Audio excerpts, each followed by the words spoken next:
door slammed shut behind Rowan Ashford. The crack of wood against stone echoed across the courtyard like breaking bone. No one followed. No one stopped her. 18 winters inside Silverpine Pack ended with one command: exile. Cold winds swept through the valley, dragging the sense of pine frost and distant patrol. Wolves across the stone yard. Rowan stood at the bottom of the pack house steps, still breathing through the pressure tightening in her chest. A leather pouch hung from her left hand. 17 silver marks clinked softly together. Her entire value to the pack. In her right hand, she held the brittle parchment the elders had pressed into her palm. A territory claim, her inheritance. Her father had placed it in her hand without lifting his eyes. Beta Ashford, council member. The wolf who should have defended his daughter. Instead, he had voted with the others. His voice had joined the chorus demanding her removal. "An Omega makes her own hunt," he had said. No anger colored his voice, only winter logic. Behind the rippled kitchen glass, her younger brother Finn pressed his palm against the pane. His scent drifted faintly through the wind. Fear, salt, grief. He was 15, old enough to understand what exile meant, too young to stop it. Rowan kept walking. The courtyard stretched long before her. Wolves lined both sides. Pack members she had known her entire life. Some looked away. Others watched with cold satisfaction. A few of the younger wolves laughed, low, mocking. The sound cut deeper than claws. Elder Cormac stood at the top of the steps. 65 winters had carved deep lines into his face, but his eyes remained sharp. Cold. He smiled as she passed. Small, private, the kind of expression wolves wore when they believed themselves clever. "You won't survive a month," he said, quiet enough that only she heard. Rowan met his gaze once, then she turned away. The forest path opened before her. Dark pines stretched toward gray sky. Snow began to fall. Soft at first, then harder. The cold settled into her bones with familiar weight. She had always felt the cold more than other wolves. Smaller frame, weaker shift. The wolf inside her remained small, hesitant, never fully present. Omega. The word followed her like shadow. She walked for 3 hours before the scent of neutral territory reached her. Silver Creek marked the edge of packlands. The trading post smelled of wood oil, flower dust, and old wolf. Mr. Gable studied the parchment over the rim of his spectacles. His nose twitched. Exile scent. His thumb rubbed the faded ink. "Zoneheart Hollow," he said slowly. The name settled heavy between them. Rowan waited. "My condolences for your grandmother." The words struck unexpected. Rowan's pulse jumped once. "You knew her, Moira Ashford." Gable set the parchment on the counter. "She came through here 60 years ago. Same parchment, same exile." His gaze lifted to hers. "She survived there 5 winters before the mountain took her." 5 winters. Not 1 month, not 1 season. 5 years alone in land everyone called death. "What killed her?" Rowan asked. "Winter, loneliness, stone." Gable's expression softened slightly. "That land is cursed, girl. No river, no prey trails. Packs ignore it." He gestured toward the window where mountains rose in jagged gray ridges. "Rogues hide in those caves when they want to disappear." Rowan set the pouch on the counter. Silver marks spilled across worn wood. "How much for an axe, a bowsaw, flour salt, and dried beans?" Gable raised his brows. 17 marks won't last long out there. They only need to last until I start surviving." The old wolf studied her for several seconds. Pity faded from his scent. Something else replaced it. Respect. Or perhaps recognition. He gathered the supplies in silence. When he handed her the axe, his grip tightened briefly. "Your grandmother was stronger than they knew," he said. "She carved her name in that stone before she died. Made sure someone would remember she existed." The words settled deep. Rowan took the axe. "Then I'll carve mine beside hers." 2 days later, she reached her inheritance. The cliff rose from the valley floor like a blade of granite. Gray, ancient, unforgiving. At its base yawned a cavern wide enough to swallow a wagon. Wind screamed through the ravine. The sound carried voices. Warnings. Ghosts of wolves who had tried and failed. Cold slid through her coat and into her bones. Rowan stared at the cave. This was the land no pack wanted. Stone, shadow, silence. The place Elder Cormac had smiled about. The tomb he expected would claim her within weeks. She stepped inside. The wind vanished. The air remained cool and steady, sheltered. Her wolf senses adjusted slowly to the darkness. Stone pressed close on 3 sides. The entrance behind her framed gray sky and falling snow. Then she heard it. Drip, drip, drip. Water echoed through the cavern, clear, steady, persistent. Rowan followed the sound deeper inside. Her boots scraped stone worn smooth by time and water. The passage narrowed, then opened again.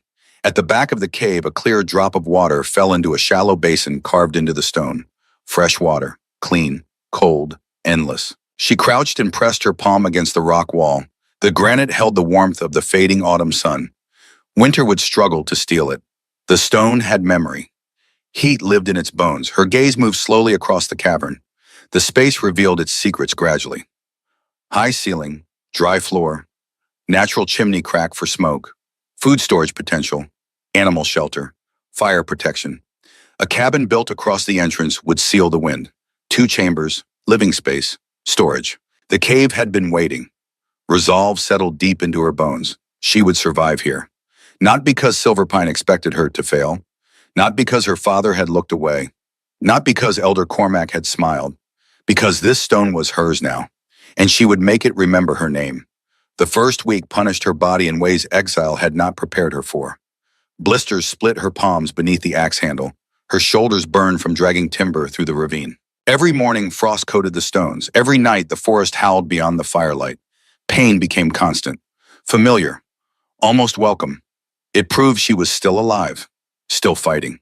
The first pine tree fell with a cracking groan that rolled through the valley.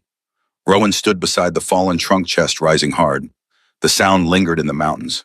Change, declaration, defiance. She learned leverage, rolling logs with branches, letting gravity drag weight downhill. Her body was smaller than Alpha Wolf's, weaker. But physics worked the same for everyone. Force multiplied through distance, effort transformed through patience. By the end of the week, 12 stripped trunks lay stacked beside the cave. Stone foundations followed, 12 paces long, 8 paces wide, small, permanent. Her fire burned inside the cave while flour paste simmered in a dented pot. The meal tasted like ash. The rising walls tasted like victory. On the 8th day, she found the carving. Deep in the second chamber, hidden behind a natural stone shelf, letters had been scratched into granite. Rough, determined, permanent. Moira was here. Rowan traced the letters with bleeding fingers. Her grandmother, alone in this cave, surviving, fighting, carving proof of existence into stone because no pack would remember her. 60 years later, someone finally read those words. Tears came sudden and hot. Rowan pressed her forehead against the stone. The cold burned. She had not cried during exile, had not cried leaving Finn behind, had not cried through 7 days of brutal construction. But this, evidence that she was not the first Ashford woman to bleed on this stone. That loneliness had company across decades. That survival was legacy. She carved her own name beneath her grandmother's. Rowan Ashford.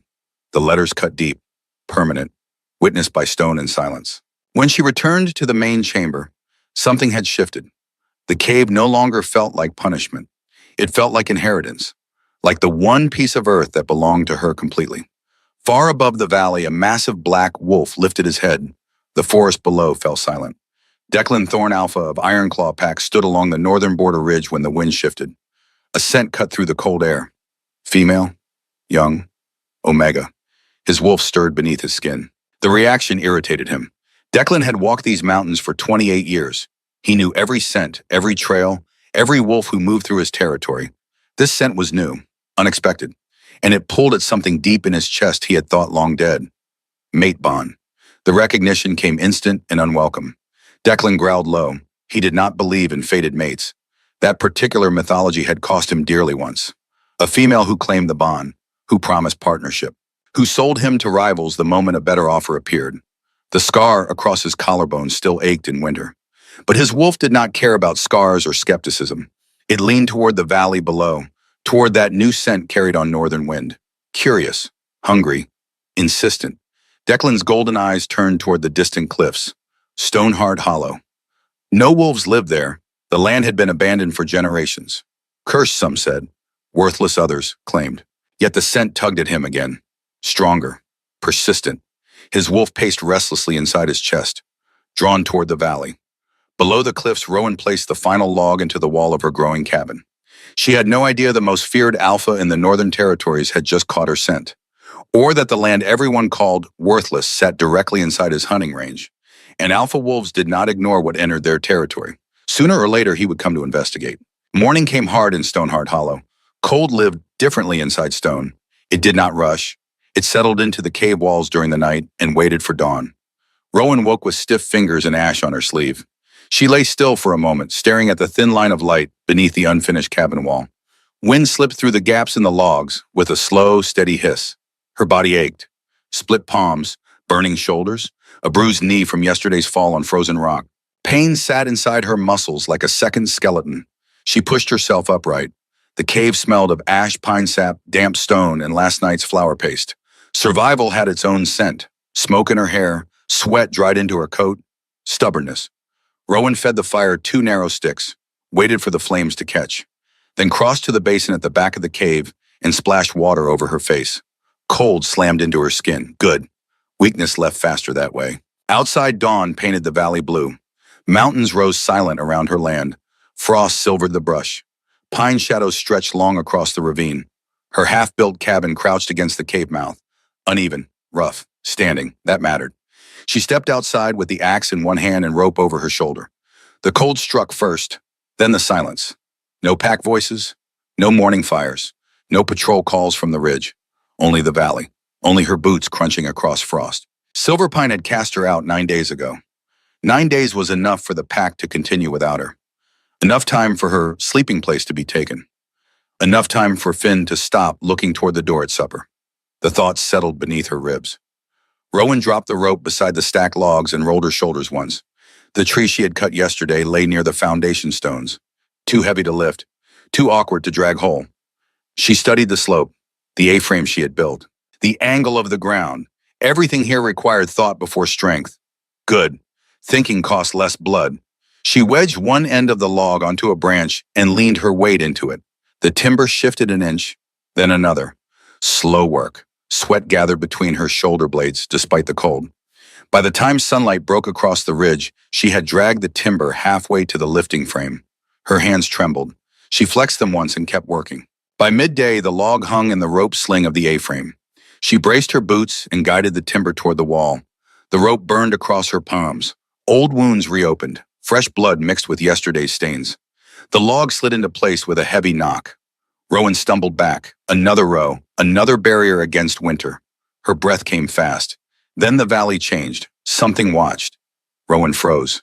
The wind shifted across the ravine. Pine, stone, snow, wolf. Her pulse kicked hard. Not Rogue. Rogue's scent smelled thin and unstable. This scent came deep and controlled. Cedar, iron, male dominance, pack, alpha, close. Rowan's hand closed around the axe handle. Every instinct inside her body woke at once. Lower your gaze, guard your throat, avoid challenge. Alpha scent pressed across the clearing with quiet authority. Not threatening, just present. Undeniable. A wolf stirred beneath her skin, caught between submission and alarm. She scanned the ridge. Nothing moved. The brush remained still. The pine stood silent. The cliff watched without expression. Yet the scent remained, watching. Rowan stepped backward toward the cabin wall without turning her back on the valley. Her breathing had gone shallow. The axe felt small in her hands. And Alpha did not need teeth to control a moment. Presence did the work. The scent lingered. Then the wind shifted again. Gone. Farther now. Rowan exhaled slowly. Ironclaw. The name rose with certainty. Silverpine lay 2 territories south. Silver Creek marked neutral ground. Stoneheart Hollow touched the northern ridge that few traders mentioned. Ironclaw ruled that ridge. Their alpha had a name every wolf knew. Declan Thorne, unchallenged, a black wolf large enough to break rivals at the neck. Rowan looked at her half-built wall, the stacked wood, the tracks her boots had carved into the dirt. This land felt less abandoned now. She swallowed and lifted the next log. Fear would not finish the cabin. If an alpha had scented her, 2 choices existed. Leave or become too rooted to remove. She chose the second. Clouds rolled across the mountains by afternoon. The valley darkened early. Rowan worked faster. Mud and dry grass filled the cracks between the lower logs. She packed the mixture hard until the wind stopped slipping through the wall. Then she hauled flat stones from the ravine for the fireplace base. Each stone fought her. Some she carried against her chest. Others she rolled across the ground with branches. By the time the final stone tipped into place beside the cliff wall, blood had reopened the blisters in her palms. She stared at the blood, bright, fragile. Then she wiped it on the dirt and lifted the next stone. Evening crept over the valley. Somewhere beyond the ridge, a wolf howled, short, sharp, a patrol signal. Another wolf answered minutes later. Ironclaw. Rowan kept working. No one came. No brush snapped. No shadow crossed the ridge. Still tension remained. Inside the cabin frame, she knelt beside the hearth and struck flint against steel. Dry moss caught. Twigs followed. A small flame rose between the stones. Heat spread slowly. Rowan sat back and watched the fire. Fire changed a place. It made survival feel real. Her throat tightened. She focused on the flames until the feeling passed. This valley had taken blood and labor from her. At least it had not lied. She fed another stick into the fire. Then she heard it. A scrape. Outside. Rowan froze. Wind did not make that sound. Another scrape. Closer. She reached for the knife at her belt. Silence fell. Rowan rose slowly and moved toward the doorway gap. A shadow crossed the clearing. Large, heavy, controlled. Black fur entered the edge of dusk. The wolf stepped forward, massive shoulders level with her chest, eyes gold even in fading light. No growl, no rush, only power. Instinct pressed down her spine with crushing weight. Her wolf recoiled, then trembled, then leaned toward him again with confused fascination. The black wolf stopped 3 strides from the doorway. His nostrils flared. Smoke, blood, female. Exile. Rowan kept the knife low, but ready. The wolf stepped closer. Firelight touched his fur. Gold eyes locked on hers. Heat moved suddenly beneath her ribs. Strange. Dangerous. Her grip tightened. The wolf's gaze dropped to the knife. Then lifted again. A silent challenge. Rowan swallowed. If you came to take this land, you should have come before I built on it. The wolf watched her, then stepped forward again. 1 pace. Closer to the fire. Closer to her. His scent reached her fully now. Snow, cedar, dominance. The wolf inhaled slowly. His body went still. Something in that reaction felt violent. Rowan fought the urge to cover her throat. Heat flickered inside her chest. Recognition with no explanation. The wolf shifted. Bone rolled. Fur vanished. A man rose from the wolf's shape. Tall, scarred, powerful. Black hair falling to his shoulders. Golden eyes unchanged. A scar cut across his collarbone. Old. Deep. The kind of wound that should have killed. Alpha Declan stood in the doorway of her unfinished cabin. Rowan held her ground. Every nerve in her body screamed for distance. Still she remained. Declan's gaze moved to the blood on her palm, then across the rough walls she had built. When he spoke, his voice settled low between them. You built this alone? Yes. His eyes moved over the timbers and stone hearth, then returned to her. This territory borders Ironclaw. I know that now. You stand inside my hunting range. This cave belongs to me. Her voice stayed steady, his gaze sharpened. I did not ask who gave it to you. The words landed quietly. Their weight pressed into the room. Declan stepped farther into the firelight. The cabin shrank around him. His gaze lowered to the knife. You would use that on me. If I had to. His mouth shifted slightly. You would try. Heat rose in her face. Outside wind swept through the ravine. The fire snapped. Declan inhaled again. This time his reaction tightened. His eyes fixed on hers. Who rejected you? The question struck deep. Rowan straightened. That is not your concern. It becomes my concern when an exile carries her scent across my border. Silence fell. Declan studied her. Something changed in his scent. Male awareness, focused, dangerous. A distant howl echoed from the ridge. Ironclaw wolves calling their alpha. Declan did not look away. Lock your door tonight, he said. I do not have one. His eyes moved briefly to the open doorway. You should. He turned and stepped into the dark. Moments later, the sound of shifting bone followed. Wolf again. Then silence. Rowan stood in the doorway listening. The valley had changed. Declan knew where she lived. He knew she was alone. And when he had breathed her scent, something inside her had answered. The cave no longer felt like a fortress. It felt like the first place the alpha of Ironclaw would return to. Rowan did not sleep. The fire burned low beside her. The hide across the doorway snapped whenever wind slipped through the gaps in the wall. Each sound pulled her eyes open again. Declan's scent remained in the cabin. It clung to the timber he had stood beside, to the stones around the hearth, to the air she kept pulling into her lungs. Snow, cedar, male dominance held under iron control. Each time she caught it, heat flickered beneath her ribs. She fed the fire more wood. Flames rose. Shadows shifted across the walls. The knife remained across her lap. Outside, wolves called once across the ridge. A patrol signal. Then silence returned. Thin, waiting. By dawn, her eyes burned with exhaustion. She crossed the cabin and tore the hide aside. Morning arrived gray and bitter. Frost glazed the clearing. Smoke drifted from the dying fire and vanished against the cliff. The valley looked unchanged. It was not. Rowan stepped outside and saw the tracks. Wolf prints cut through the dirt around her cabin, large, deep, unhurried.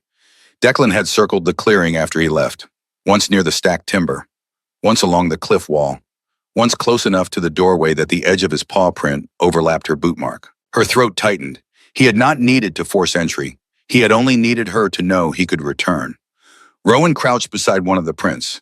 The track dwarfed her hand. Alpha. Territory. Warning. Her pulse steadied. Fear sharpened decisions. She rose, took the hatchet, and cut 2 more pine poles from the grove below the ravine. By mid-morning, she had reinforced the doorway with thicker timber and packed brush between the lower wall gaps. It would not stop an alpha. It would stop everything else. Then she climbed the ridge above the cave. From higher ground, the valley revealed its shape. The ravine narrowed toward the north, forcing anything entering through 2 stone corridors lined with scrub pine. Her cabin sat lower than she liked. The cliff protected her back. The approach remained visible from both sides. A defensible den. The thought settled firmly inside her. She would need traps, more wood, a stronger door. A bow if she could ever barter for one. Her gaze moved north. The ridge waited dark beneath the clouds. Ironclaw territory. Yesterday it had felt distant. Now it felt close enough to breathe. Rowan climbed down and returned to work. By noon she had split kindling, sealed new cracks in the wall, and hauled more stone for the hearth. Blood reopened along her palms. She wrapped one hand in rope and ignored the sting. Work kept memory away, mostly. Finn still appeared when she least wanted him. His hand on the glass, his scent breaking on the wind, the way she had not turned back. Rowan shoved a stone into place and stood breathing hard. Silverpine would not follow her here. She stepped outside again. The valley had gone still. Her body felt it first. No birds, no brush movement, no small creatures beneath the frost. Predators silenced places by entering them. Rowan's hand closed around the hatchet. A raven burst from the trees. A moment later, 2 wolves stepped from the ravine. Neither was Declan. They moved side by side, gray-backed and broad through the shoulders. Ironclaw. They stopped 10 strides from the cabin and shifted. Bone rolled, fur vanished. Men stood where the wolves had been. Both carried knives. The older one had a scar across his jaw. The younger one stood broader, his expression blank in the way of wolves trained not to show challenge. Rowan did not retreat. The older male studied the cabin. The stacked wood, the hearthstones, then her. You are the exile. I have a name. I did not ask for it. The insult landed flat. She gave him nothing. The younger wolf glanced toward the cliff wall and the unfinished chimney. Curiosity touched his scent. The older one smelled only of discipline. The alpha sent us to see what you are building. He saw it already. A flicker crossed the younger wolf's mouth, gone quickly. The older one did not react. You are close to Ironclaw hunting lines. This claim came from Silverpine elders. Silverpine holds no authority here. Then your alpha can take that argument to them. He stepped forward. Dominance pressed across the clearing. Not Declan's level, still strong enough to make her wolf shift uneasily. He is not in the habit of carrying disputes south for exiled Omegas. Omega, the word dropped like a stone. Rowan let it rest between them. Then it is interesting he sent wolves to my door. Silence followed. The younger male hid a reaction poorly. The older wolf's scent sharpened. Careful. Why, Rowan asked quietly. Will Ironclaw drag me off land I bled for because your alpha dislikes seeing me here? His jaw tightened. Submission had been expected. Instead, he found a female with split hands, mud on her hem, and a cabin rising behind her. The younger wolf looked at her again, more careful. Respect edged into his scent. The older male noticed. He stepped half a pace forward, reclaiming authority. You stay clear of the north ridge. No traps past the ravine. No fires after moonrise. No crossing patrol scent. And if I need game, you hunt where the valley allows. There is little game here. That is not Ironclaw's concern. A laugh came dry. Convenient. The younger wolf spoke. If you keep your scent markers near the cliff, most patrols will leave you alone. The older wolf shot him a look. He ignored it. Rowan watched him. Some wolves dislike surprises. And your alpha? The air changed. The older male's face hardened. The younger one hesitated just long enough to answer without words. Interesting. Our alpha's decisions are not your concern, the older wolf said. Rowan tightened her grip on the hatchet. Tell him this. I will not cross Ironclaw land. I will not steal pack game. I will not trouble patrols. The wolf waited. But I am not leaving. The younger wolf's mouth twitched again. The older one studied her several seconds, then nodded. Then survive quickly. He shifted. The younger wolf followed. Before the change finished, he glanced back. Build a real door. Then they were gone. Gray wolves vanished into the ravine. Rowan waited until their scent faded. Then she returned to work. The afternoon passed beneath a low sky. She split timber until her wrists burned. Anger helped the work. Declan had sent wolves instead of coming himself. Distance, control, hierarchy. Good. Let him keep it that way. She drove the chisel into a beam. The wood split cleanly. By late afternoon, the doorframe stood. Crude, heavy, real. She hauled the planks upright using rope and leverage. When the final crossbar slid into place, she stepped back. A door. Ugly, solid, survival. Satisfaction flickered through her chest. Then the wind shifted. Declan. She recognized the scent instantly. Not his body, not his footsteps. Only his presence carried across the clearing.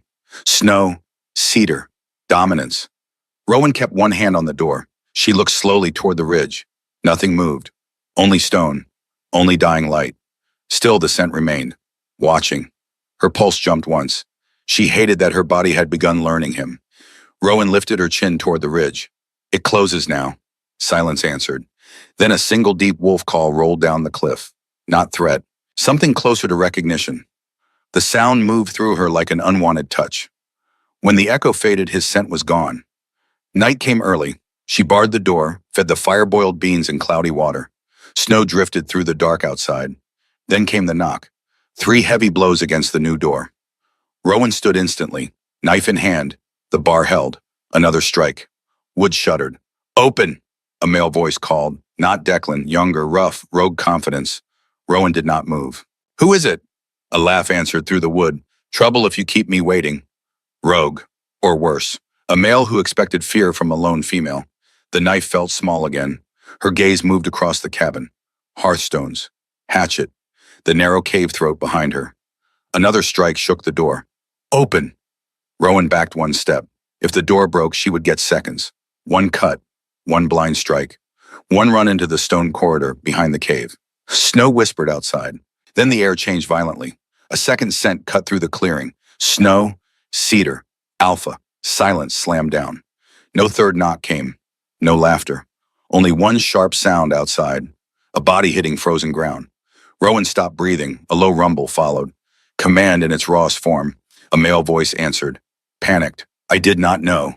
The words ended with a violent impact. Silence followed. Complete. Rowan moved toward the door. Her hand hovered near the bar. On the other side of the wood, Alpha Declan waited. And even through the door, she could feel the heat of his presence. Rowan kept her hand on the bar. The wood beneath her palm felt rough, solid new. On the other side of the door, Alpha Declan waited.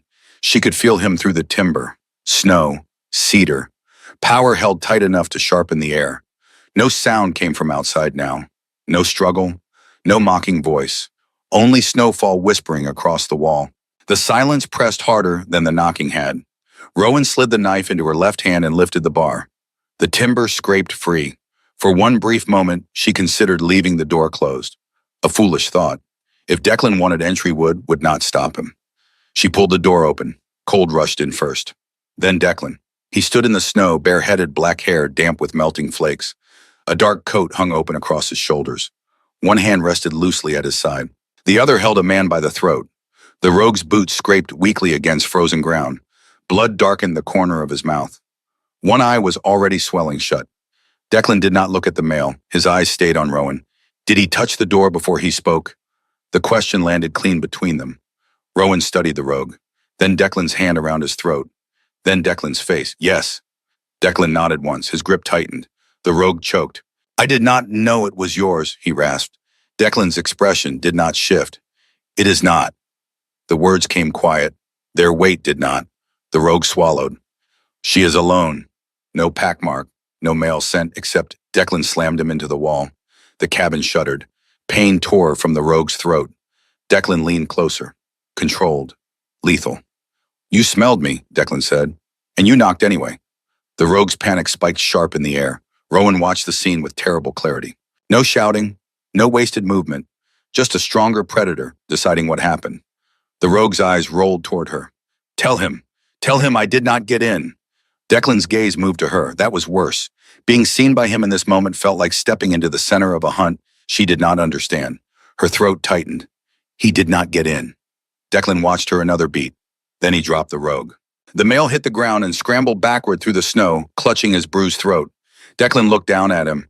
If I sent you near this cave again, I will break your spine before you reach the door. The rogue nodded frantically. He shifted mid-crawl and fled in wolf form, brown fur ripping through skin as he bolted into the trees. Silence followed. Snow drifted across the doorway. Declan remained where he was. Rowan still held the knife. His gaze dropped to the blade, then lifted to her again. You open your door too slowly. The words carried quiet authority. Rowan tightened her grip. You knocked too late.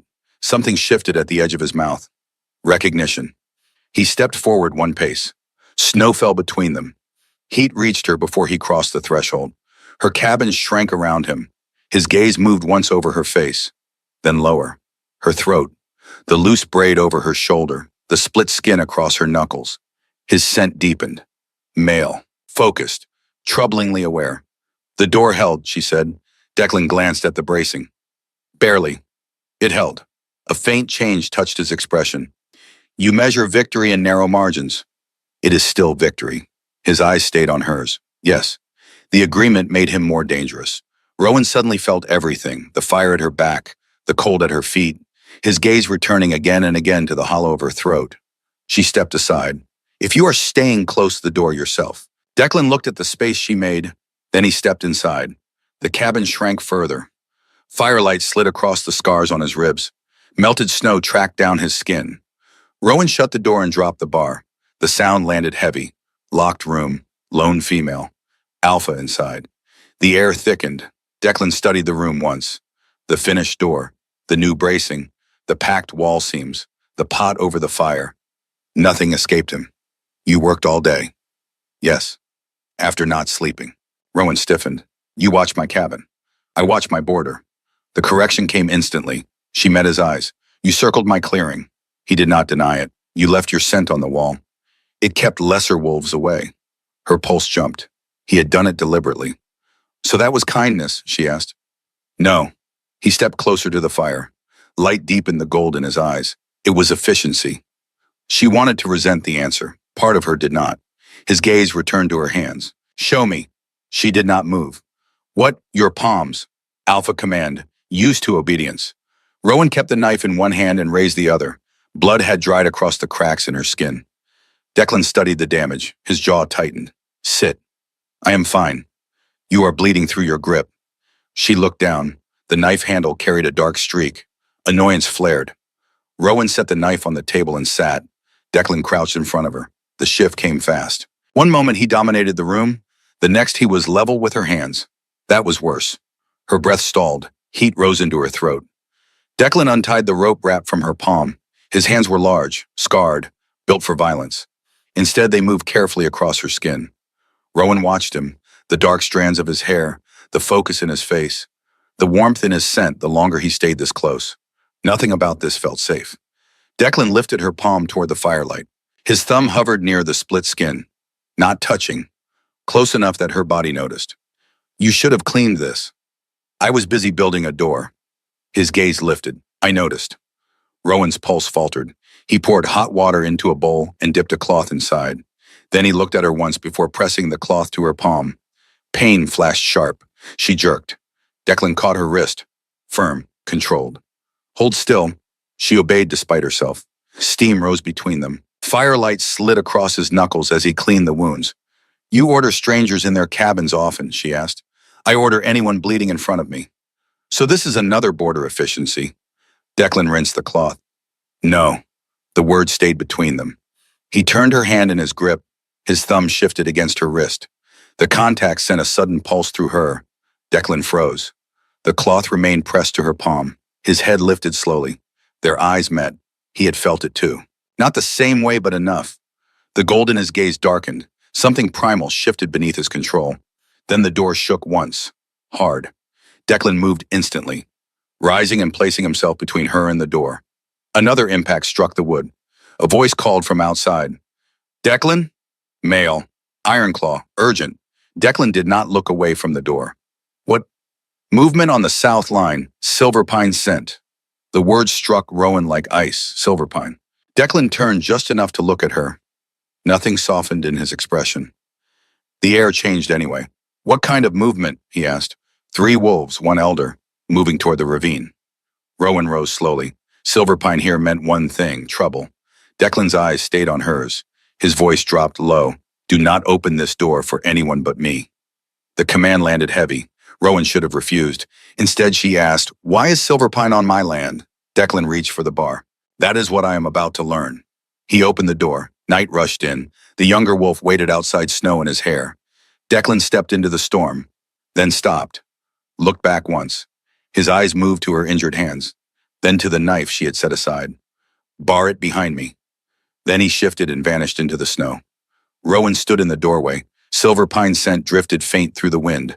Her old pack had found her, and Alpha Declan was already running to meet them. The door closed behind Declan. Rowan dropped the bar into place. The timber settled with a dull knock. Locked. Snow thickened outside. Inside, the fire snapped softly. Rowan stood in the center of the cabin and listened. Nothing. No wolves, no voices. Only wind sliding through the ravine. Silverpine scent still lingered faintly in the clearing. Old pack, old law, old rejection. She crossed to the table and picked up the knife. The handle still carried the smear of her blood. Declan's scent lingered strongest near the hearth. Snow, cedar, male authority that refused to soften. Her hand hovered over the spot where he had crouched earlier. Then she pulled it away. Focus. Silverpine had come. That meant decisions. Rowan moved to the gap between 2 logs and looked out into the night. Snow blurred the valley. Tracks would vanish quickly, but scent did not lie. 3 wolves, 1 elder. Authority. Her jaw tightened. They had cast her out. Now they crossed her land. A wolf call rolled faint across the ridge. Ironclaw, another answered. Closer. Declan. The sound tightened something in her chest. Somewhere beyond the ridge, Declan had met Silverpine, and the valley had gone quiet because of it. Rowan stepped back from the wall. Waiting would do nothing. She slid the hatchet through her belt and kept the knife in her hand. Her injured palms protested when she tightened her grip. Good. Pain sharpened thought. She lifted the bar and opened the door. Cold struck immediately. Snow fell thicker now. The clearing had begun to disappear under white. Declan's tracks still cut across the ground toward the ravine. Large, certain, unhurried. Rowan followed. The ravine narrowed as she climbed. Stone walls rose on both sides, trapping wind and scent. Her breath steamed in the cold. Silverpine scent strengthened with every step. Pack musk, territory oil, authority. Her throat tightened. Memories pressed forward. Silverpine fires, training runs, Finn laughing beside the river. She crushed the images before they formed. Those wolves had watched her leave. They had not followed. Now they walked her land. The ravine curved. Voices carried ahead. Male. Controlled. Rowan slowed. Another step. Then another. The trees thinned near the ridge clearing. She crouched behind a snow-covered rock and looked down. 4 wolves stood in the open. 3 carried Silverpine scent. The 4th stood larger. Black. Still. Declan. He faced them without moving. The Silverpine elder stood opposite him in human form. Silver hair, broad shoulders, cold eyes. Elder Cormac, the same wolf who had presided over her exile. Cormac spoke first. You harbor one of ours. Declan remained still. She crossed my land. She belongs to Silverpine. She was cast out. Snow drifted between them. Cormac's gaze hardened. Pack matters do not end at the border. They end where your authority does. The elder's scent sharpened. She returns with us. Declan answered immediately. No. The words struck like stone. Silverpine wolves shifted uneasily. One stepped forward.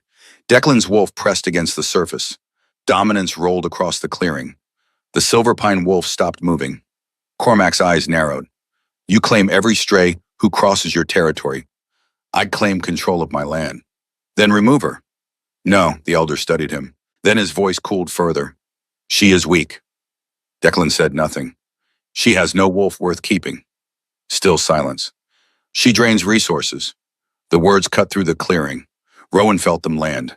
Declan moved one step forward. Snow crushed beneath his boot. Silverpine wolves lowered their gaze. Instinct. Cormac did not. She built a cabin in 3 days, Declan said.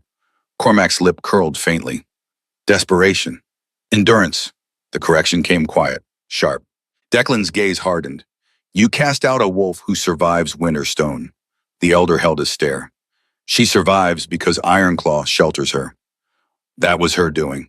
Snow thickened. Rowan watched Declan carefully. He had not once said her name, not once claimed her. Yet he stood between her and the pack that discarded her. Cormac spoke again. You grow sentimental. Declan's eyes went cold. I grow territorial. The air shifted. Pack law carried weight. Territory carried more. Cormac's shoulders stiffened. You would challenge Silverpine for a rejected Omega? Declan stepped forward again. 10 paces separated them now. I challenge any wolf crossing Ironclaw without invitation. Silverpine wolves shifted again. Cormac measured the distance, measured Declan, measured the ridge. They were outmatched, even if Declan stood alone. Then Cormac's gaze shifted directly to the rock where Rowan crouched. Come out. She rose slowly. Snow slid from the rock as she stepped into the clearing. Silverpine wolves turned toward her, their expressions cut deeper than claws. Disgust, dismissal, certainty that exile had been correct. Declan did not turn, but his presence shifted. He knew she had moved. Cormac studied her. You followed. I live here. You live nowhere. The words struck clean. Rowan held his gaze. You came to my door. You will return with us. No, the answer came instantly. Silverpine wolves tensed. Cormac's voice hardened. You carry pack blood. You threw it away. Snow fell harder. The elder stepped closer. Do you think Ironclaw will protect you forever? I protect my land. Cormac laughed, short, cold. Your land. A growl rolled across the clearing. Low, violent. Every wolf froze. Declan turned slowly. His gaze moved first to Cormac, then to Rowan. Gold burned in his eyes. You stand on Ironclaw territory, he said quietly. Cormac's mouth tightened. I stand on disputed ground. Declan stepped forward. No. The word carried final weight. You stand on my land. Silence crushed the clearing. Cormac studied him one last time, then turned away. Come, he ordered his wolves. They shifted immediately. Gray wolves replaced human shapes. Within seconds, they vanished into the snow. Only Cormac lingered. His gaze rested on Rowan. You will regret refusing your pack. Then he shifted and disappeared into the storm. The clearing emptied. Only 2 figures remained. Rowan, Declan, snow fell between them. Neither spoke. Declan finally turned toward her. You ignored my order. Yes. His gaze moved to the hatchet at her belt, then the knife in her hand, then the bandage wrapped around her palm. You came armed. I came prepared. A pause stretched between them. Then Declan stepped closer, 1 pace. The same step that shrank her cabin. Now it shrank the clearing. You will not do that again. Rowan held his gaze. Follow trouble. Follow me. Her pulse jumped. That depends. Declan's eyes narrowed slightly. On what? She did not look away. Whether you plan to keep standing between me and my old pack. Silence settled. Snow gathered on Declan's shoulders. Then he spoke. I plan to keep Silverpine out of my territory. The answer carried 2 meanings. Rowan heard both. Declan glanced once across the ravine. Then back to her. Go back to your cabin. And you. I hunt. The word rolled low, predatory, final. Rowan studied him one last moment. Then she turned and walked down into the ravine. Behind her, the alpha of Ironclaw remained in the snow, watching, and for the first time since exile, the most dangerous wolf in the north had chosen a side. Rowan made it halfway down the ravine before she noticed her hands shaking. Not from the cold, snow gathered on her lashes. The knife handle slipped slightly in her palm. She tightened her grip until the sting steadied her and kept walking. Behind her, Declan remained somewhere above the ridge. Hunting.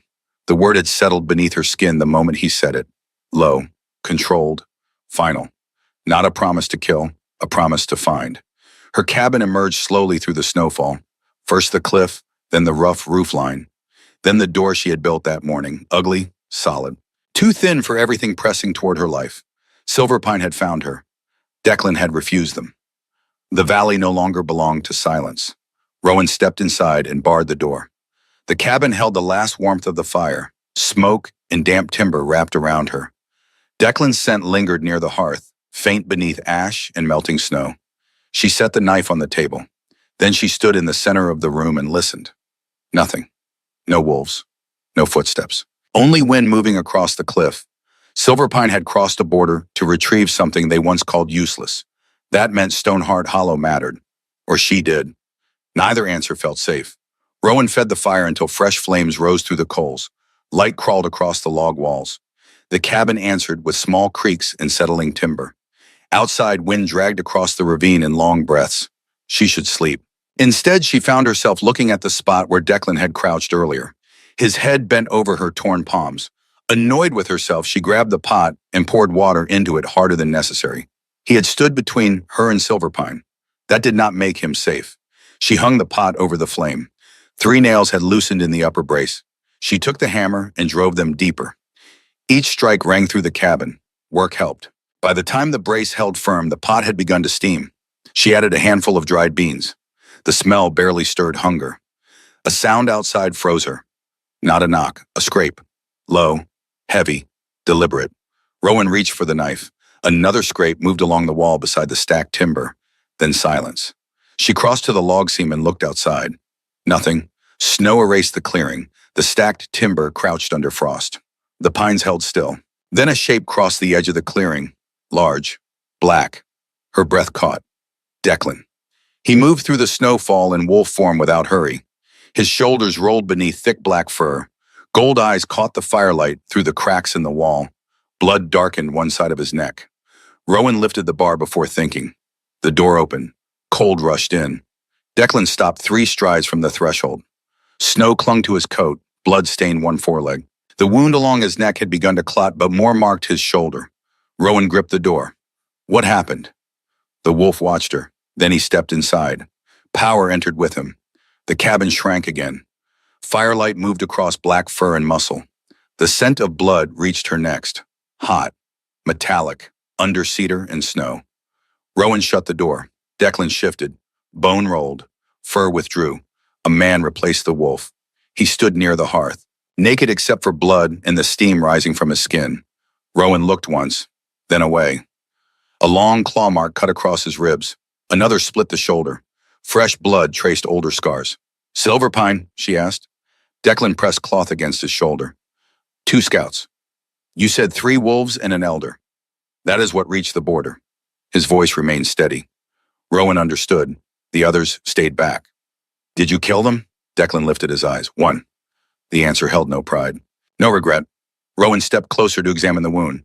That realization struck her a moment later. She had stepped closer. Declan noticed. His gaze dropped briefly to the shortened distance between them. You should not open the door without asking who stands outside, he said. You bled on my clearing. A pause. And that justified foolishness. It justified checking whether the alpha guarding my border was dying beside my firewood. Declan glanced down at the blood on the floor. Tragic. The dry tone almost made her smile. Almost. Rowan took a clean strip of cloth. You are staining my cabin. Declan watched her. Concern noted. You built the wall. I am not letting you ruin it. Then stop inviting wounded predators inside. She dipped the cloth into hot water. When you stop arriving bleeding. Declan went still. Then he held out his arm. Allowance. Rowan stepped closer. The injuries looked worse in the firelight. The claw marks along his shoulder ran deeper than she expected. Heat radiated from his skin. Male heat. Battle heat. She pressed the cloth against the wound. Declan did not flinch. His gaze stayed on her face. That scout fought well, she said. He died badly. She cleaned the blood slowly. Why send scouts after the elder left? To test the ridge. To reach me, silence. Then to reach what stands on my land. Her hand paused. The wording mattered. Not you, not the cave. What stands on my land? Rowan rinsed the cloth. You keep saying that. What, my land? Declan's eyes lowered briefly to her mouth before lifting again. It is. This cave was deeded to me. You live in it. The words struck deeper than they should have. Rowan pressed the cloth harder against the wound. Declan's nostrils flared. You punish everyone you treat. Only arrogant males. You have a narrow audience. The corner of her mouth almost moved. The cabin heat changed. Firelight moved across his shoulders. Snow melted slowly in his hair. The closeness between them thickened. Rowan felt it. The steadiness of his body. The control beneath the violence. The way his scent shifted every time she leaned closer. Her breathing changed first. Declan's gaze dropped to her throat. Stayed there. The room narrowed. Rowan set the cloth aside. What happened to the other scout? He ran. Because you let him. Because I wanted him afraid. The honesty sent cold through her spine. Declan leaned against the wall beside the hearth. You ignored my order. You mentioned that. You followed. Armed. I found my old pack on my ridge. You found me handling it. Rowan's pulse quickened. You do not decide when I stand still. No, Faya. The word landed softly, then harder. I decide when danger reaches my border. She stepped back. Declan caught her wrist. Instant, firm. Her body reacted before thought. Heat. Awareness. The alpha could stop her with one hand. Both went still. His grip tightened slightly, enough to feel her pulse. Declan looked at their joined hands, then lifted his gaze. Something dark moved in his eyes. Recognition. Predatory. Too aware. The fire cracked between them. Rowan pulled her hand free. Declan let her. That was worse. She moved to the far side of the table. You said one scout died. Yes. And the elder retreated south. For now, he did not disagree. Silverpine would return, with more wolves, more authority, more interest in Stoneheart Hollow. Rowan looked toward the cave wall. Why now? She asked. Why come after me now? Declan's expression shifted slightly. He knew something. What do they want? She asked. Tomorrow. I will show you. That is not an answer. It is the one you get tonight. He drank from the water bowl. I am tired of your commands, she said. I am tired of finding you one mistake away from a broken door. That rogue never got in. Because I arrived. Truth landed hard. Declan set the bowl down. Silverpine knows where you are now. They know you are alone. They know this cave matters enough for me to refuse them. And that helps me how? It does not. His gaze moved across the walls. It makes you a target. The cabin felt colder. Rowan met his stare. I already was. No. The word cut clean. Before you were an exile on unused ground. He stepped closer. Now you are the female Silverpine crossed a border to reclaim. The realization settled heavily. Rejected wolves disappeared quietly. Wanted wolves became problems. Declan's gaze dropped again to her throat. You will not stay here alone tomorrow night. This is my home. This is a half-built cabin in an exposed clearing. It has a door. That door would slow a child. Anger flashed hot. I built it in one day. And it would still fail. She lifted her chin. Then build a better one. Silence. Declan studied her. Then something changed. Interest. Dark. Unexpected. I might, he said. The words carried too much promise. Rowan ignored the way her pulse reacted. You cannot keep walking into my cabin as if you own it. I own the ground around it. That is not the same. No, he stepped around the table. Slow, deliberate. She pivoted to keep distance. It is worse, he said. The words landed low, intimate. His gaze dipped briefly to her mouth. Then a howl split the night. Ironclaw, close, urgent. Declan turned immediately. Another howl answered from farther along the ridge. Pack, signal. Declan grabbed his coat. What happened? Rowan asked. Movement on the north line. Silverpine again? Maybe. He looked at her once more. His eyes moved to the brace on the wall, to the knife in her hand, to the blood he had left drying on her floor. Then back to her. Keep the fire lit. Wipe off so I can scent my way back. He shifted instantly. The black wolf filled the doorway for one breath, then vanished into the storm. Rowan stood alone. Outside, wolves called across the mountains. Inside, Declan's scent remained thick in the heat of her cabin, and beneath the table, one dark drop of his blood slid slowly between the stones, as if the cabin itself had begun keeping part of him. The days that followed settled into rhythm. Declan returned each night, sometimes wounded, sometimes merely cold, always watching the valley like something that belonged to him. Rowan told herself she did not wait for the sound of his approach. She lied. On the third night, he brought game.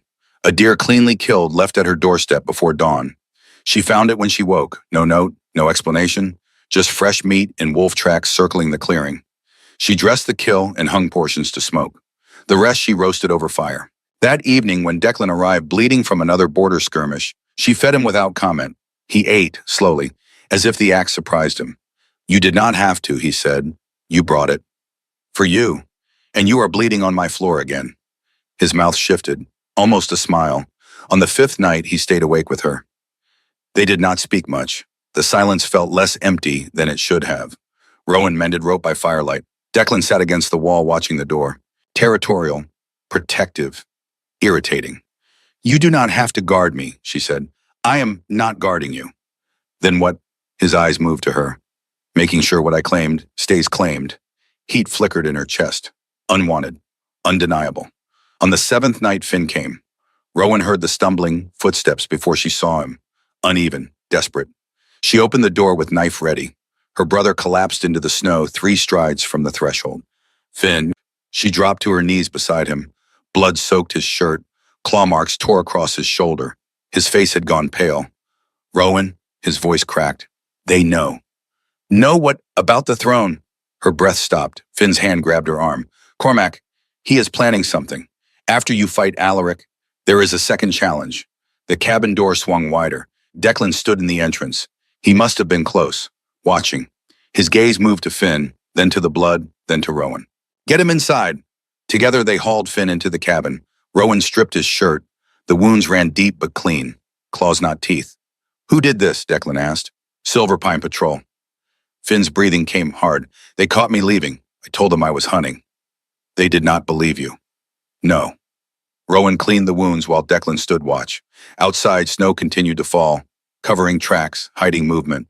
When Finn's breathing steadied, he looked at Rowan. Cormac knows about the chamber.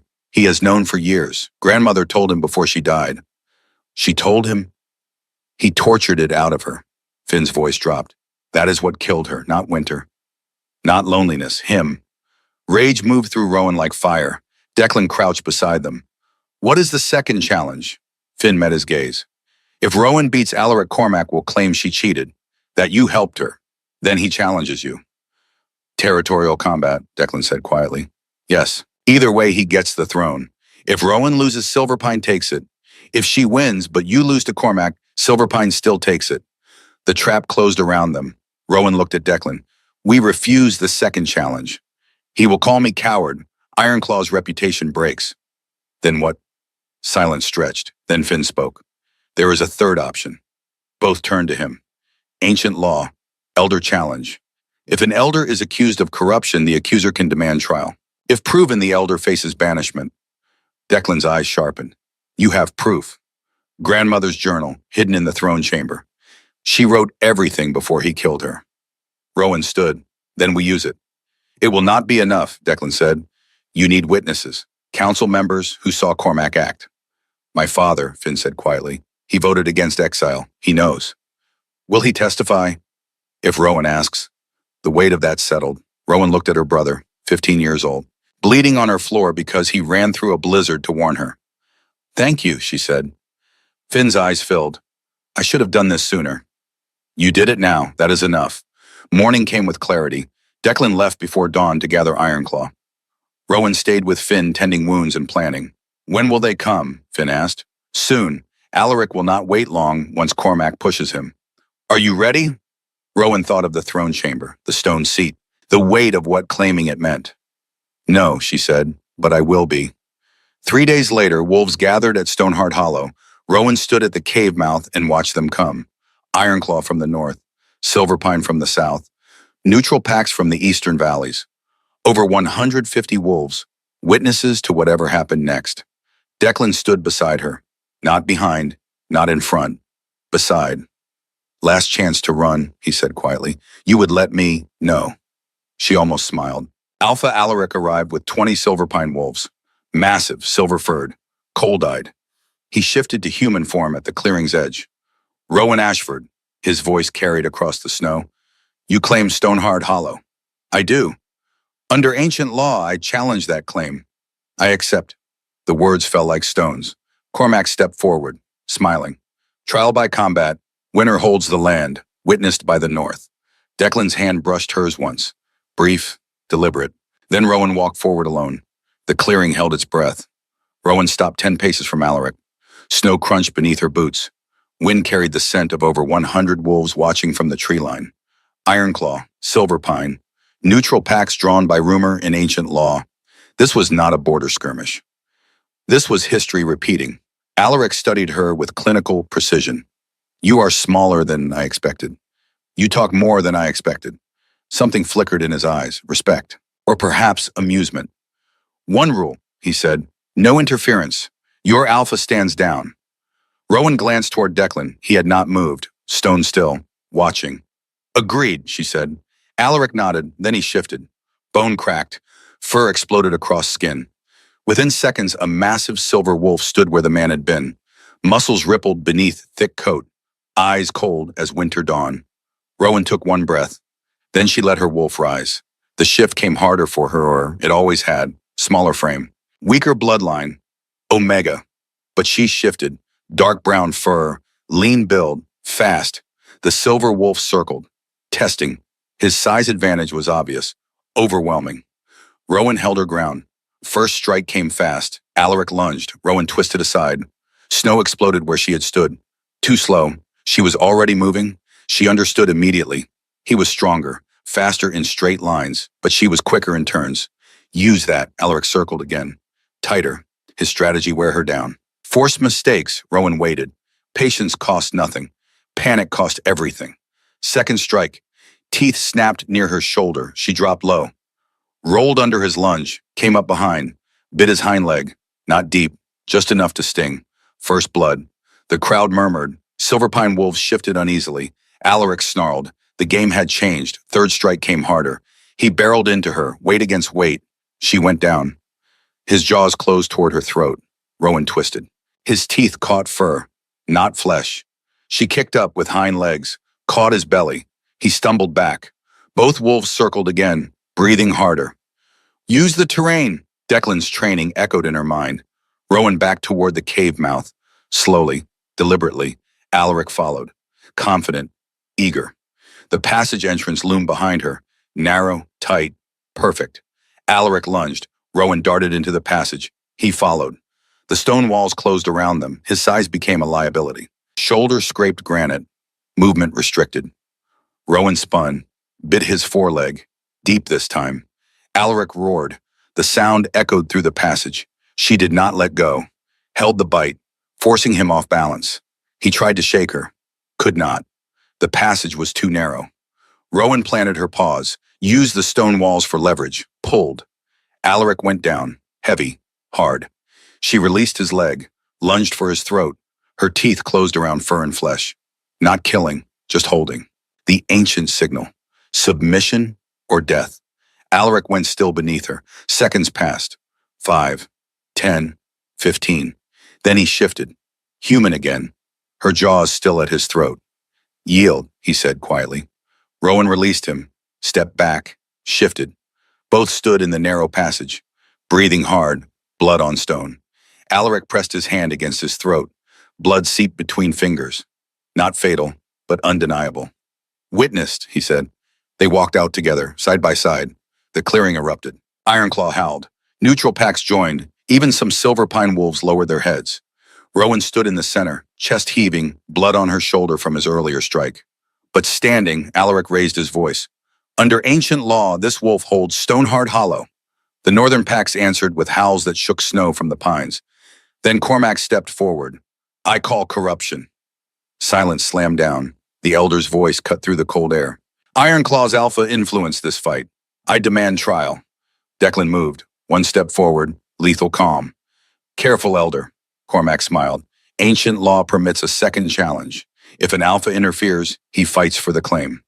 The trap sprung exactly as Finn had warned. Rowan's pulse jumped. She opened her mouth to refuse, but Declan spoke first. I accept. No. Every wolf turned.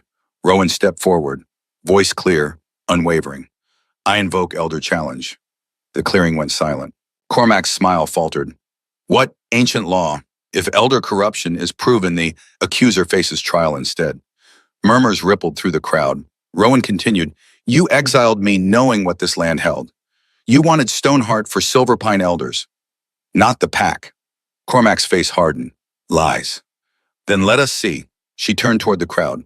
I call witnesses. Old Gable stepped forward from the neutral wolves. I witnessed the deed transfer. Cormac chose which land to give the Ashford family. He gave them Stoneheart, deliberately. Cormac's jaw tightened. To protect a dangerous site. To hide it, Gable interrupted. You said she will not survive a month. Then we reclaim it under abandoned territory law. The crowd shifted, anger rising. Rowan continued. I call Finn Ashford. Her brother stepped forward, pale, bandaged, determined. Elder Cormac visited our grandmother before she died. He asked about Stoneheart Hollow. She refused to tell him where the throne chamber was hidden. A child's fantasy, Cormac spat. Finn's voice stayed level. You tortured her. That is what killed her, not Winter. You. Gasps rippled through Silver Pine wolves. I call Alpha Alaric. The silver-haired Alpha stepped forward, blood still fresh on his throat. Did Cormac tell you about the throne chamber? Rowan asked. Alaric's eyes moved to the elder. Cold. Betrayed. No, he told me the cave was empty. Worthless. And now, Alaric looked at the cave mouth. Now I understand why he wanted it hidden. Rowan turned back to Cormac. You lied to your Alpha. You tortured an old woman. You exiled me hoping I would die so you could claim this land for yourself. Speculation, Cormac snarled. No! Rowan walked toward the cave. Evidence. She disappeared into the passage. Moments later returned. In her hands a leather-bound journal. Old. Worn. My grandmother's journal, hidden in the throne chamber. She wrote everything. She opened to a marked page. Read aloud. Elder Cormac came again today. He wants to know where the winter seed is hidden. I refused. He broke my fingers, 3 of them, said he would return. The crowd went still. Rowan turned the page. He came back with iron rods, heated them in my fire. I told him nothing. He burned my arms, my legs. I will not give him the seat. I will die first. Her voice cracked. She steadied it. Final entry. He is coming back tonight. I know what he will do. If anyone finds this, the elder killed me. Not the mountain, him. And Stoneheart Hollow belongs to my blood, not his. Silence fell absolute. Rowan closed the journal, looked at Cormac. You tortured an old woman to death for a throne she would not give you. Then you exiled her granddaughter to finish what you started. Cormac's face had gone white. That journal is fabricated. It is written in her hand, Alaric said quietly, dangerously. I recognize it. She taught me to read when I was a child. The betrayal in his voice cut deeper than any claw. A new voice rang across the clearing. We have heard enough. 3 wolves stepped from the eastern trees. Older, powerful, carrying authority that made even Alaric stray-bitten. Northern Alliance, the governing body above individual packs. The lead Alpha spoke, silver-bearded, scarred. KL of Summit Ridge. Elder Cormac of Silverpine, you stand accused of conspiracy to commit murder, fraud, torture, treason against your own Alpha. Cormac backed 1 step. You have no authority. We have absolute authority. KL's voice carried iron. Northern Pack's answer to Alliance law. The other 2 Alliance members moved forward. Do you deny the accusations? Asked Rhiannon of Starfall. Female, stern. Cormac's mouth opened, closed. No words came. We have witnesses, said Torsten of Highstone. We have written evidence. We have your Alpha's confirmation. KL stepped closer. Speak your defense, or accept judgment. Cormac's gaze darted across the crowd, looking for support, finding none. Even Silverpine wolves watched him with disgust. Finally, he spoke. I did what was necessary for Silverpine's future. That seat holds power. By murdering an innocent woman, Rhiannon's voice cut like ice. She was exiled. She had no rights. She had the right to live. KL's words fell absolute. You took that from her.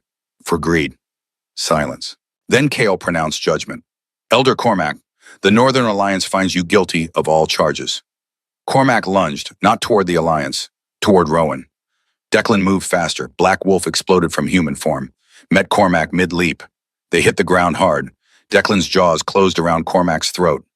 Stop! Rowan's voice, clear, commanding. Declan froze, did not release, just held. Rowan walked forward, looked down at Cormac. Let him live, she said quietly. Banishment is worse than death for a wolf. Declan released, stepped back, shifted to human again.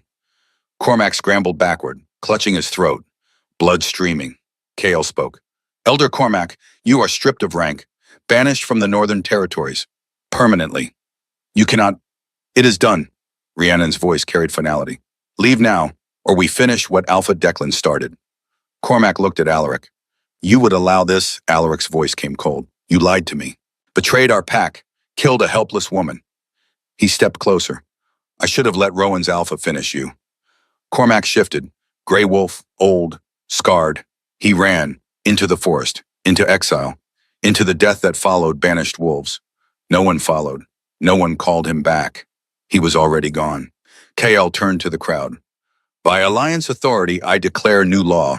His voice carried across the clearing. First, no wolf may be exiled without Alliance review. The crowd murmured approval. Second, elder councils require alpha oversight. No elder rules alone. Alaric nodded slowly.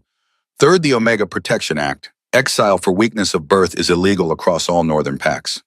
Silverpine wolves shifted, some with shame, some with relief. KL's gaze moved to Rowan. Rowan Ashford, by right of survival, by right of combat, by right of blood, you hold Stoneheart Hollow. Rowan straightened. I claim it, under Alliance protection. Granted. Then Kale smiled. Slight. Rare. And what will you do with your mountain young queen? The title landed strange. Heavy. Right. Rowan looked at the cave, then at Declan, then at the crowd.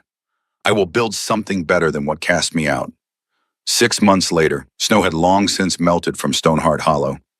Green replaced white. Flowers bloomed in the meadow below the cliff. 22 cabins stood where once there had been only one.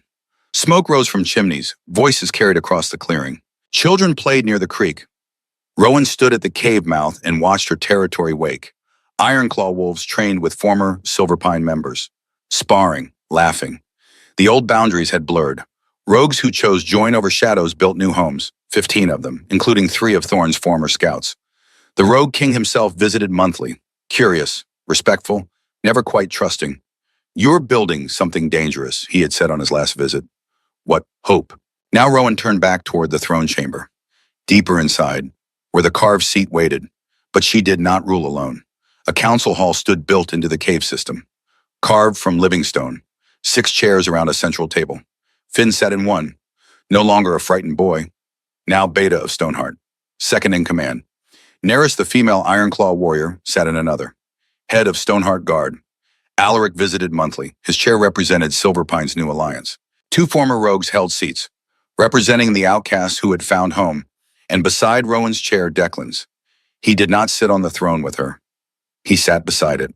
Partnership, not possession. The bonding ceremony had been private, witnessed only by Finn, Neris, and Alaric. No grand spectacle, no performance. Just 2 wolves biting each other's necks, marking, claiming, promising. Partners, Rowan had said. Equals, Declan had answered. Always. Now they work side by side, governing, building, protecting. The throne itself had become symbol more than seat. Rowan sat there for formal declarations, alliance visits, important judgments. The rest of the time she walked among her people, because they were hers now. Not through fear, through choice. Exiles came from across the north, drawn by stories of the Omega who claimed a throne. She turned none away. If they worked, they stayed. If they caused trouble, they left. Simple, fair, hers. The evening council meeting began at dusk. Finn reported patrol status. Southern border quiet. 3 new families arrived from Cascade Run. Omega 2 pups seeking sanctuary. Granted, Rowan said. Assign them the new cabin near the creek. Neris spoke next. Training exercises went well. Silverpine and Ironclaw wolves working together without incident. Alaric nodded. My wolves speak highly of yours. They are all ours now, Rowan said quietly. Silence settled, approving. One of the former rogues, Garrett, raised his hand. Supply question. We are running low on salt. Trade caravan. Approved, Declan said. Coordinate with Gable at Silver Creek. The meeting continued. Small decisions, daily governance, democracy, slow, sometimes frustrating, better than oligarchy. When the council adjourned, Rowan and Declan walked the territory together. Evening patrol, old habit. The valley had changed. Where once only stone and silence lived, now laughter echoed. Fires burned. Life thrived. You did this, Declan said quietly. We did this. He looked at her. You started it. You made it possible. His hand found hers, warm, calloused, steady. They reached the highest ridge. The view stretched for miles. Stoneheart Hollow below, Ironclaw territory north, Silverpine south, all connected now, all changed. Do you regret it, Declan asked. The fight, the throne, the responsibility. Rowan thought of Finn, growing into his role, no longer afraid. She thought of Omega families, living without fear of exile. She thought of the laws, carved into stone tablets, permanent, protected. No, she said, I regret nothing. Declan pulled her closer. Good. They stood together as twilight fell. Alpha and Queen, partners, mates. Below the evening fires began to burn, smoke rising, voices singing, Stoneheart hollow. No longer cursed, no longer forgotten, alive. In the throne chamber, new carvings joined the old. Beneath the ancient split moon crest, fresh letters cut deep into granite. The North remembers not the girl they cast out, but the queen who refused to disappear. And beneath that, three names, Moira Ashford, survived Rowan Ashford, claimed and space left blank. For the next name, the next survivor. Because Stoneheart Hollow would always shelter those the world tried to forget. Always.